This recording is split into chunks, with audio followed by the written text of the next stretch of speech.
박진석이 피를 토하듯 웃었는데요.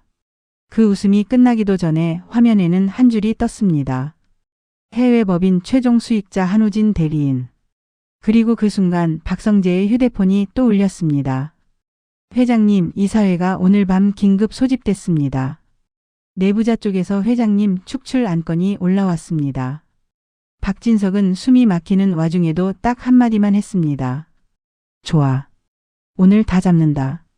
박진석의 가슴은 요 며칠 계속 이상했습니다. 속이 뒤집히는 것처럼 쿡쿡 찌르다가 한 번씩 시야가 좁아지고 손끝이 차가워졌는데요. 예전 같았으면 병원을 먼저 찾았을 텐데 지금 박진석은 병원보다 더 무서운 곳에 갇혀 있었습니다. 회사. 그리고 그 회사 안에 숨어 있는 저. 박성재가 아버지 옆을 지켰습니다. 아버지의 한숨 소리만 들어도 불안했는데요. 불안한데도 해야 할 일이 너무 많았습니다. 고성이를 검찰로 넘기는 것만으로 끝나지 않았고 고성이가 혼자 벌인 일로 정리할 수도 없었습니다. 지금 드러나는 흐름은 훨씬 더 컸습니다. 재단 돈이 해외 법인으로 빠져나가고 그 해외 법인이 다시 페이퍼 컴퍼니로 쪼개지고 그 페이퍼 컴퍼니들이 다시 박진석 회사 내부 거래처럼 위장되어 돌아오는 구조였거든요. 박성재는 아버지 눈치를 보며 조심스럽게 말했었습니다. 아버지, 이거 고성이 혼자 못해요. 결제 라인도 이사회도 누군가 안에서 도와줬어요. 박진석은 그 말에 고개를 끄덕였는데요. 표정은 조용했지만 손등 핏줄이 튀어나와 있었습니다. 그래서 내가 오늘 끝내는 거야. 밖에 있는 고성이만 잡으면 뭐해. 안에 있는 놈이 제일 위험하지. 박진석은 이미 이혼이라는 단어로 싸우는 단계가 아니었습니다. 고성이가 이혼을 요구해도 박진석은 미동도 하지 않았습니다. 이유는 단순했습니다. 이혼을 해주는 순간 고성이가 마지막으로 꺼낼 수 있는 카드가 생기거든요. 배우자라는 지위를 이용해서 회사와 재단 자료를 더 왜곡하고 내부자들과 거래를 더 크게 만들 수 있는 구멍이 생깁니다. 박진석은 그 구멍을 막아야 했습니다. 그래서 박진석은 고성이를 빈손으로 만들었고 고성이는 분노로 칼을 들려 했고 그 칼끝은 결국 성재에게 향했다가 지금 검찰 앞에서 멈춰 있는 상태였습니다. 문제는 우진이었습니다. 한우진은 사라져 있었습니다. 연락도 끊겼고 어디서 뭘 하고 있는지도 아무도 몰랐습니다. 고성이가 우진이는 내 아들이다라고 소리치며 찾으려 해도 우진은 나타나지 않았습니다. 심지어 고성이에게 반기를 든 흔적도 분명했는데요. 우진이 병원 기록을 숨긴 것도 휴학과 자퇴를 급하게 밀어붙인 것도 그 과정에서 지은호에게 간이식이 연결된 것도 전부 고성이가 쥐고 흔들 수 있는 줄 알았는데 실제로는 우진이 한 발 먼저 빠져나간 느낌이었습니다. 박진석은 그걸 직감했습니다. 고성이는 앞에서 소리치고 울고 협박하는 타입이고 우진은 뒤에서 조용히 줄을 뽑는 타입이야. 박성재가 이를 악물었습니다. 그럼 우진이 고성이보다 더 큰 판을 깐 거예요. 박진석이 낮게 대답했습니다. 지금 흐름이 그래. 고성이는 얼굴 마담이고 우진은 설계자일 가능성이 크다. 그날 밤 박진석은 회사로 나가지 않았습니다. 대신 법무팀, 재무팀 핵심 인력, 그리고 외부 회계법인 파트너를 따로 불렀습니다. 장소도 회사가 아니었습니다. 병원 근처 작은 회의실이었는데요. 박진석이 병원에 있다는 소문이 도는 걸 역으로 이용한 겁니다. 회장 병원에 누워있다는 말이 퍼지면 내부자는 방심하거든요. 박진석은 회의실에서 종이를 한 장씩 넘겼습니다. 재단에서 빠져나간 돈. 해외 법인으로 들어가고 페이퍼 컴퍼니로 쪼개지고 다시 우리 회사 협력사 계좌로 흘러들어오고 여기서 결제 찍은 사람이 누구지? 법무팀장이 조심스럽게 이름을 말했습니다. 이사급으로는 재무 담당 사내이사 최지환입니다. 그리고 이사회에서 항상 회장님 반대편에 서던 사회이사 한재국 이사도 움직임이 큽니다. 박성재의 얼굴이 굳었습니다. 그 둘은 박진석 곁에서 오래 본 사람들이었습니다. 겉으로는 회장님을 위해서를 말하던 사람들이었거든요. 박진석은 차갑게 웃었습니다. 웃음이라기보다 숨이 새는 소리 같았습니다. 이사회가 오늘 밤 소집된다 했지. 좋다. 내가 직접 들어가진 않아. 박성재가 놀라 물었습니다. 그럼요. 박진석은 박성재를 똑바로 바라봤습니다. 내가 들어가. 그리고 내가 대표 후보로 서는 거야. 오늘부터 준비가 아니라 오늘이 시작이야. 박성재는 목이 막혔습니다. 자신이 원했던 자리였지만 이런 방식으로 오길 바란 적은 없었습니다. 아버지가 무너지기 직전에 자리를 넘겨주는 장면은 그 어떤 축하도 아니었거든요. 박성재가 손을 꼭 쥐었습니다. 아버지, 그럼 아버지는요? 지금도 가슴이. 박진석은 말끝을 끊었습니다. 성재야. 내 건강은 내가 버틴다. 너는 회사부터 버텨. 회사 무너지면 사람들 인생이 무너져. 우리 편부터 살려야 한다. 그 말이 끝나자마자 박진석이 잠깐 휘청했습니다. 가슴을 누르며 숨을 들이마셨는데요. 박성재가 반사적으로 붙잡았습니다. 아버지. 박진석이 이를 악물고 고개를 저었습니다. 괜찮아. 지금 쓰러지면 진짜 다 뺏긴다. 그 순간 박성재는 깨달았습니다. 아버지가 지금 버티는 건 복수가 아니라 수습이라는 걸요. 박진석은 이미 무너진 집안을 살리려고 버티고 있었습니다. 그날 이사회.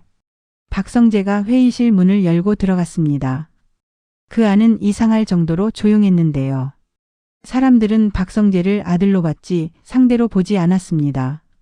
그 방심이 박진석이 노린 틈이었습니다. 사내이사 최지환이 먼저 말을 꺼냈습니다. 성재 씨, 이런 자리에 젊은 분이 와서 놀라시겠지만 회사는 감정으로 굴러가지 않습니다. 회장님, 건강 이상설도 있고 최근 재단 문제도 있고 회장님이 한 발 물러나셔야 합니다. 박성재가 조용히 웃었습니다. 건강 이상설 누가 퍼뜨렸죠? 사회이사 한재국이 눈썹을 올렸습니다. 그건 시장이 하는 이야기죠. 어쩔 수 없습니다. 박성재가 고개를 끄덕이더니 테이블 위에 파일을 올렸습니다. 시장도 말은 합니다. 근데 근거 없이 말하면 허위사실이고 내부에서 흘리면 배임입니다. 그 순간 회의실 공기가 흔들렸습니다. 박성재는 한 장씩 넘겼습니다. 해외법인 페이퍼 컴퍼니 자금 흐름 결제 라인 통화 기록. 그리고 마지막 장에는 실소유자 지시 정황이 정리되어 있었습니다. 박성재가 또박또박 말했습니다. 고성희 이사장 건은 검찰로 넘어갔고요. 그런데 그 돈이 어디로 갔는지 누가 받았는지까지는 아직 시장이 모르죠. 전 이제 그걸 여기서 정리할 겁니다. 최지환이 표정을 감추며 웃었습니다. 그게 무슨 억측입니다. 박성재는 기다렸다는 듯이 말했습니다. 억측이면 다행이죠. 그런데 최 이사님, 이 계좌 최 이사님 배우자 명의입니다. 최지환의 얼굴이 단숨에 굳었습니다. 사회이사 한재국이 끼어들었습니다. 성재 씨, 지금 회의는? 박성재가 말을 잘랐습니다. 회의는 회사의 존폐를 다루는 자리죠. 그럼 더더욱 정확해야 합니다. 제가 여기 온 이유는 하나입니다. 회장님을 쫓아내고 우진을 안치려 했던 정황, 그 공무구조 오늘 여기서 끊어야 합니다. 그 이름이 나오자 회의실이 술렁였습니다. 우진? 한우진? 박성재는 숨을 고르고 말했습니다. 맞아요. 그런데 지금 우진은 행방이 없죠. 그리고 우진은 고성희에게 반기를 든 상태로 보입니다. 제 말은 우진은 어머니의 꼭두각시가 아니라 자기가 직접 판을 짰을 가능성이 높다는 겁니다. 그때 누군가 문을 두드렸습니다. 비서가 들어와 조용히 말했습니다. 박성재 부사장님, 검찰 쪽에서 연락입니다. 고성희 피의자 조사 중 추가 자료 요청이 들어왔습니다. 그리고 최지환 이사님 관련 참고인 출석 요청도 동시에. 최지환이 벌떡 일어났습니다. 이게 무슨... 박성재가 담담하게 말했습니다. 사이다가 뭔지 아세요? 말로만 무너뜨리는 게 아니라 책임을 실제로 묻는 겁니다.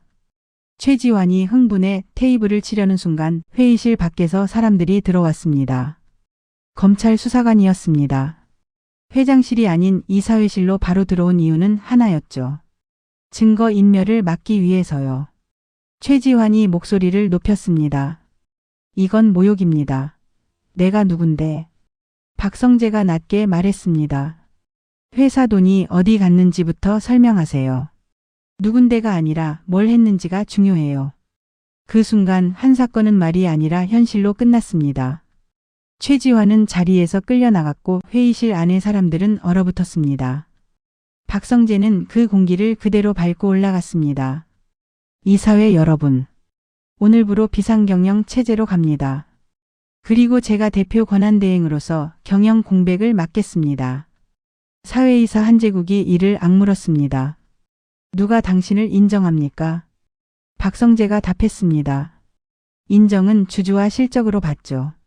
그리고 법은 이미 움직였습니다. 이사회가 끝나고 박성재는 병원으로 달려왔습니다. 박진석은 창가에 앉아 있었는데요. 숨을 고르며 물컵을 들고 있었습니다. 손이 떨렸습니다. 박성재가 그 손을 봤습니다. 아버지 약 드셨죠? 박진석이 숨을 길게 내쉬었습니다. 봤냐?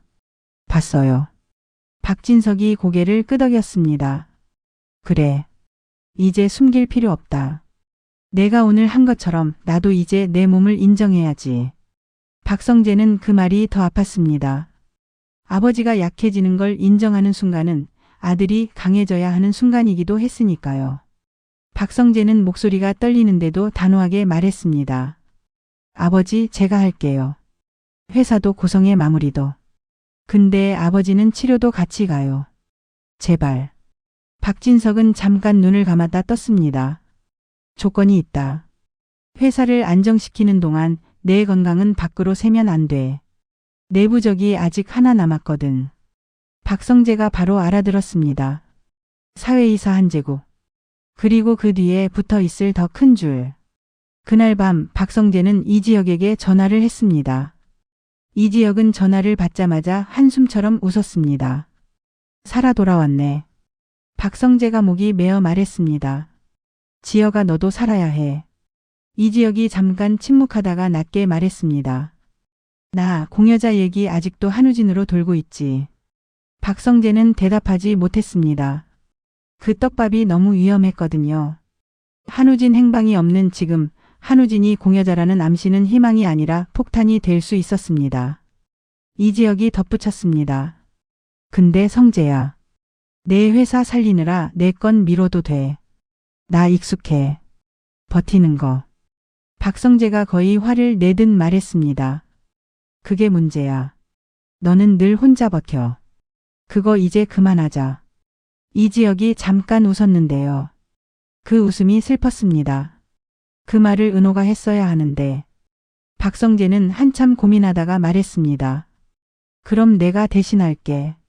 내가 살면 우리 같이 크게 해보자. 한국에서만 버티는 회사 말고 진짜 글로벌로. 내가 설계하고 내가 밀고. 이지혁이 숨을 길게 내쉬었습니다. 너 지금 나 살리려고 프로젝트를 미끼로 던지냐.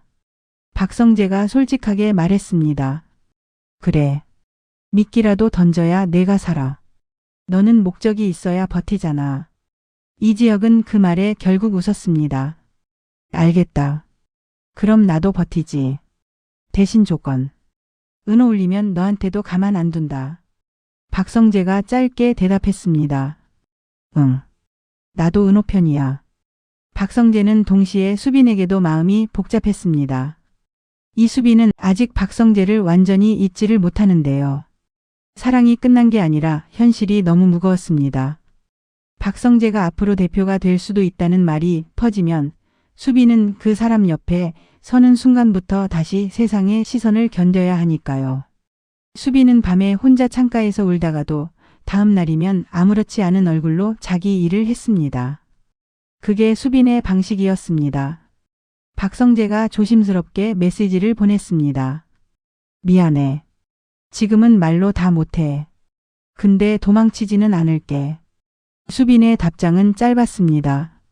도망치지 말고 끝내. 그리고 너도 무너지지 마. 박성재는 그 문장을 보고 한참 폰을 내려놓지 못했습니다. 수빈이 아직 완전히 닫은 게 아니란 뜻이었거든요. 당장은 어렵지만 발전적으로 갈 수 있는 문이 아주 조금 열려 있었습니다.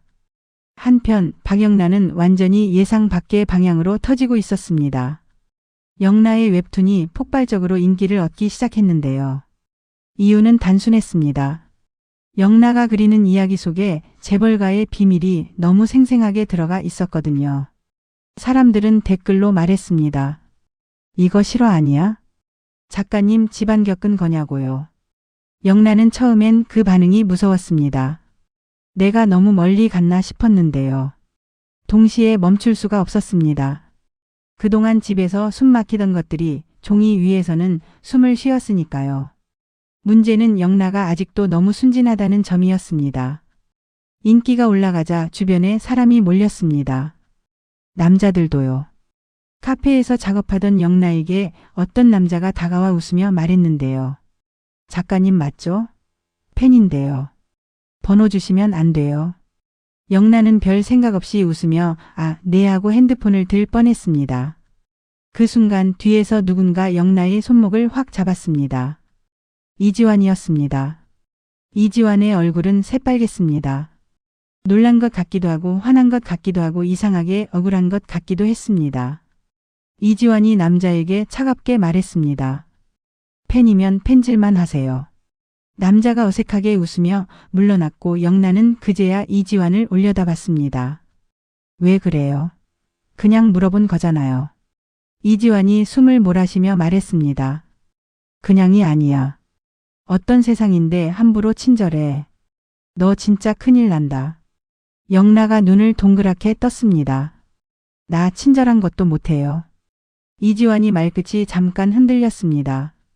친절이 문제가 아니라 너는 경계라는 걸 몰라. 영나가 피식 웃었습니다. 오빠가 내 오빠야? 이지환이 얼굴이 더 붉어졌습니다. 오빠 아니어도 보호자는 할 수 있지. 그 말에 영나가 잠깐 멈췄습니다. 이지환의 표정에 질투가 섞여 있었거든요. 영나는 처음으로 이 사람이 나한테 진심이구나를 느꼈습니다. 그런데 영나는 아직 어른이 아니었습니다. 그래서 도망치듯 웃어버렸습니다. 됐어요. 보호자 필요 없어요. 이지환은 그 말에 더 답답해졌습니다. 보호해주고 싶어서 미치겠는데 그 마음을 설명할 언어가 없었습니다. 그 사이 이지혁의 집은 또 다른 슬픔 속이었습니다. 김다정은 조옥래의 죽음 이후 계속 마음이 무너져 있었습니다. 잘 지내는 척은 했는데요. 밤마다 조용히 울었습니다.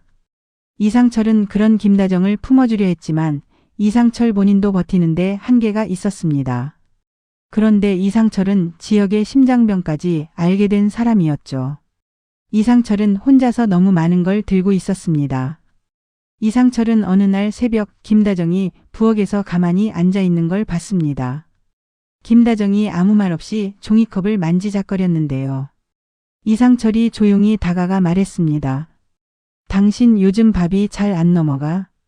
김다정이 억지로 웃었습니다. 나이 들어서 그래. 이상철은 그 말이 거짓말인 걸 알았습니다. 하지만 이상철은 아직 지영 얘기를 꺼낼 수가 없었습니다. 꺼내는 순간 김다정이 무너질 것 같았거든요. 그런데 세상은 준비 시간을 주지 않았습니다. 김다정이 우연히 이상철의 통화 내용을 듣고 말았습니다. 이식 대기 명단 심장이식 지역 그 단어들이 한 번에 들렸습니다.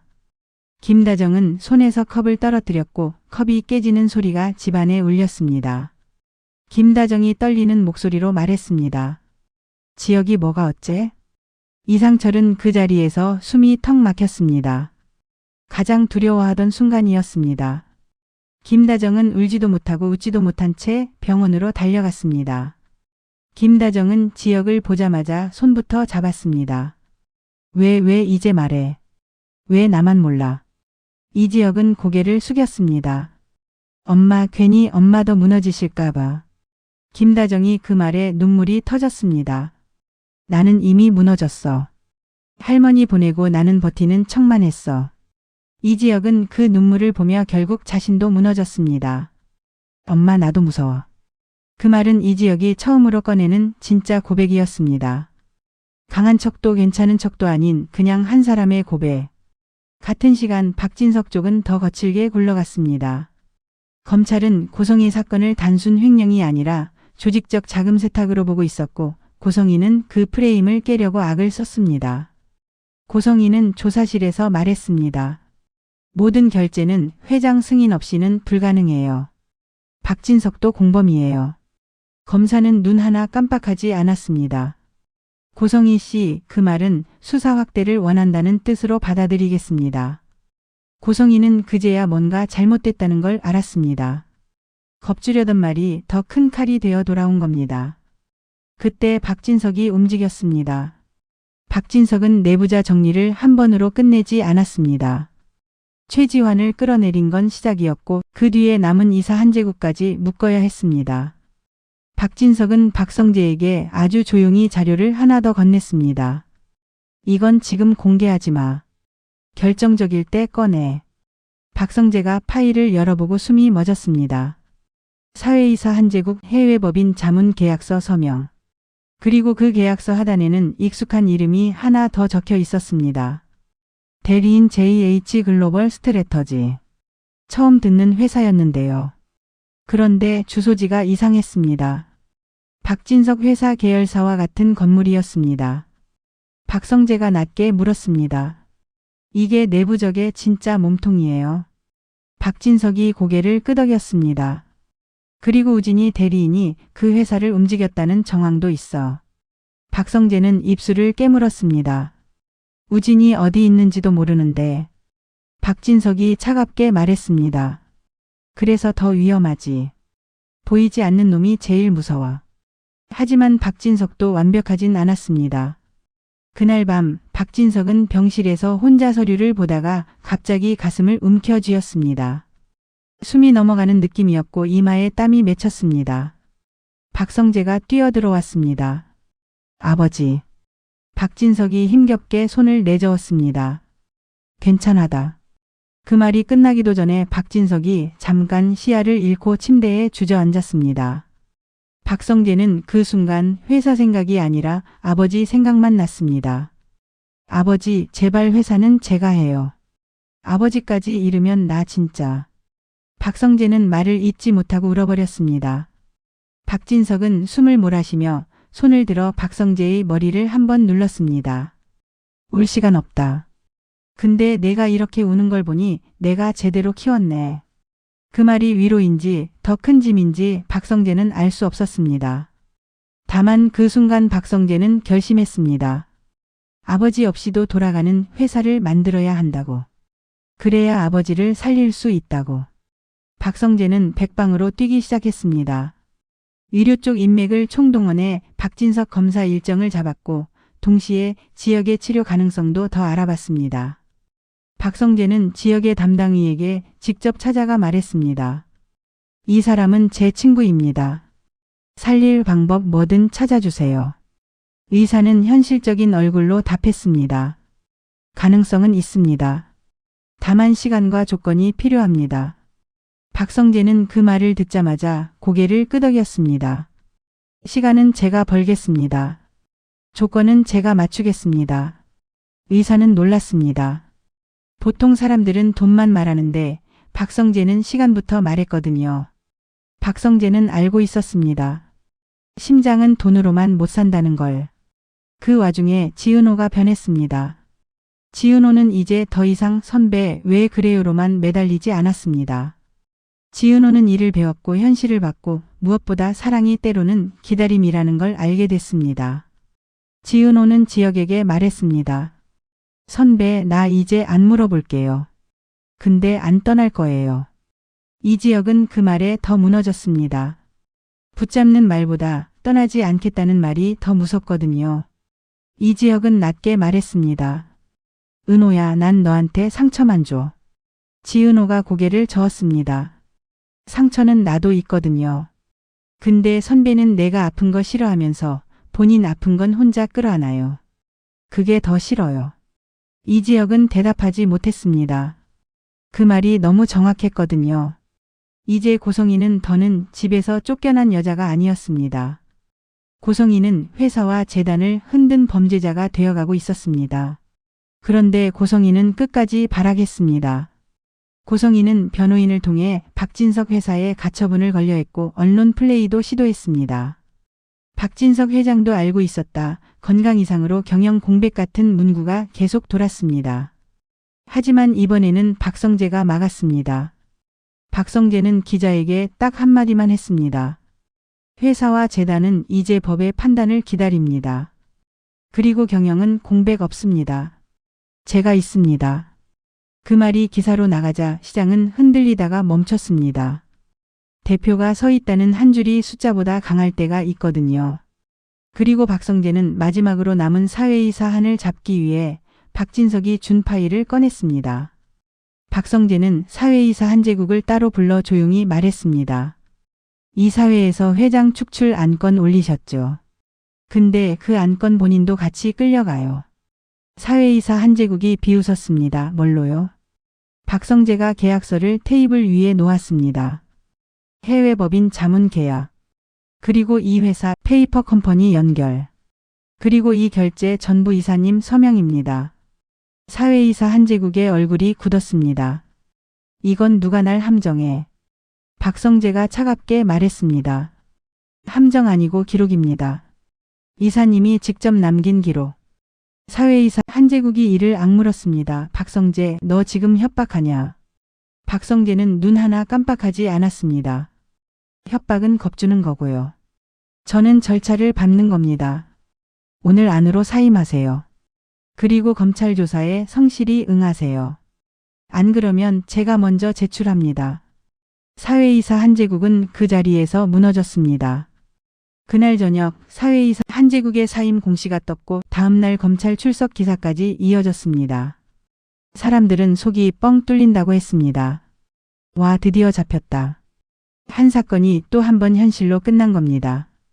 긴 시간 회사를 흔들던 계략들이 다 물거품이 되었습니다. 내부의 적이 드디어 법 앞에 서게 된 순간이었으니까요. 그런데도 우진은 보이지 않았습니다. 보이지 않는 우진이 남긴 그림자는 더 컸습니다. 박성재는 밤에 혼자 사무실에서 생각했습니다. 우진은 왜 사라졌지? 엄마를 버리고 도망친 건가 아니면 더 큰 판을 준비하는 건가? 그때 박성재의 휴대폰이 울렸습니다. 발신자 표시가 없었습니다. 박성재가 받자 변조된 듯한 목소리가 들렸습니다. 박성재 부사장님. 대표가 되고 싶으시면 한우진부터 찾으셔야죠. 박성재의 등골이 서늘해졌습니다. 누구야? 상대가 웃었습니다. 회장님 건강 이상설 누가 퍼뜨렸는지 궁금하시죠? 해외 법인도요. 그리고 이 지역 대표님 공여자 떡밥도요. 다 연결돼 있어요. 박성재의 손이 굳었습니다. 원하는 게 뭐야? 상대가 아주 느리게 말했습니다. 당신이 대표로 올라서는 순간 당신 회사는 글로벌로 커질 수도 있고 한순간에 증발할 수도 있어요. 선택은 박성재 부사장님이 하세요. 전화가 끊겼습니다. 박성재는 한동안 그대로 서 있었습니다. 해야 할 일이 끝난 줄 알았는데요. 끝난 건 두 개의 사건뿐이었습니다. 최지환 한재국 일처럼 시원하게 끝낸 법의 심판 2번. 하지만 진짜 몸통은 아직 안 잡혔습니다. 우진. 그리고 우진의 대리인. 그리고 누군가의 목소리. 박성재는 창밖을 보다가 문득 수빈의 메시지를 다시 열었습니다. 도망치지 말고 끝내. 박성재는 그 문장을 마음속으로 되뇌었습니다. 도망치지 말자. 끝내자. 그래야 아버지도 지역도 수빈도 지킬 수 있다. 그리고 그 밤 이지혁은 병원 복도에서 지은호와 마주쳤습니다. 지은호가 조용히 말했습니다. 선배, 나 무서운데요. 그래도 선배 옆에 있을래요. 이지혁은 한참을 바라보다가 이번엔 밀어내지 않았습니다. 그럼 딱 한 가지 약속해. 뭔데요? 내가 무너질 때 너도 같이 무너지지 말고 나를 끌어. 지은호의 눈이 젖었습니다. 끌어줄게요. 대신 선배도 손 놓지 마요. 같은 시각 영란은 카페에서 작업을 마치고 나왔습니다. 또 누군가 다가와 말을 걸려 했는데요. 이지환이 이번엔 더 낮게 더 진지하게 말했습니다. 영라야.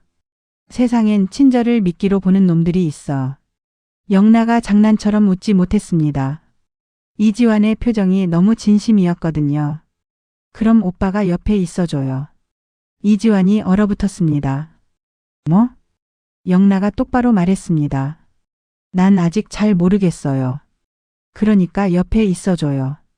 혼내지만 말고. 이지화는 그 말에 결국 고개를 돌려버렸습니다. 얼굴이 빨개졌거든요. 알았어. 근데 진짜 조심해.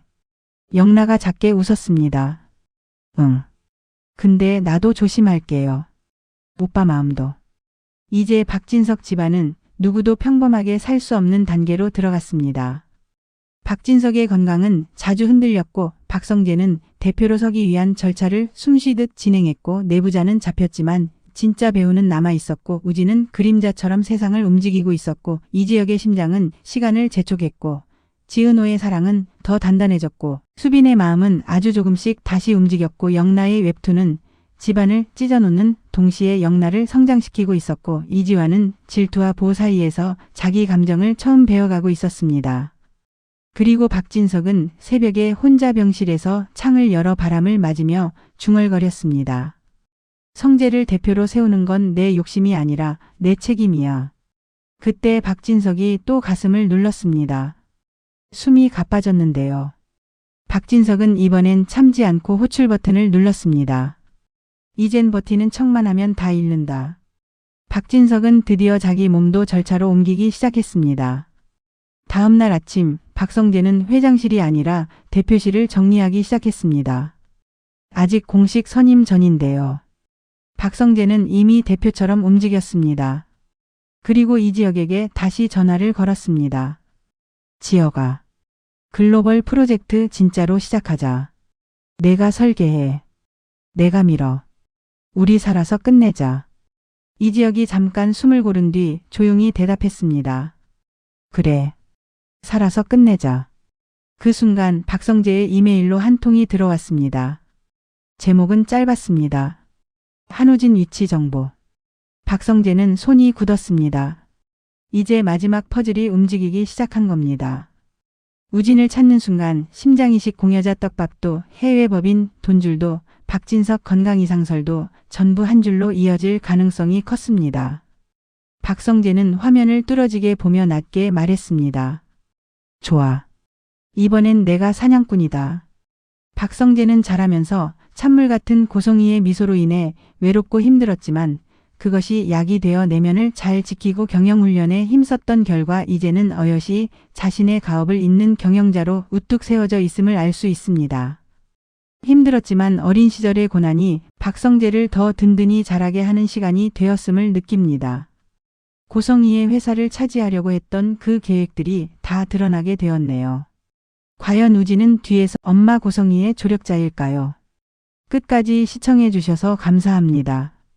구독과 좋아요로 함께 해주시길 부탁드립니다.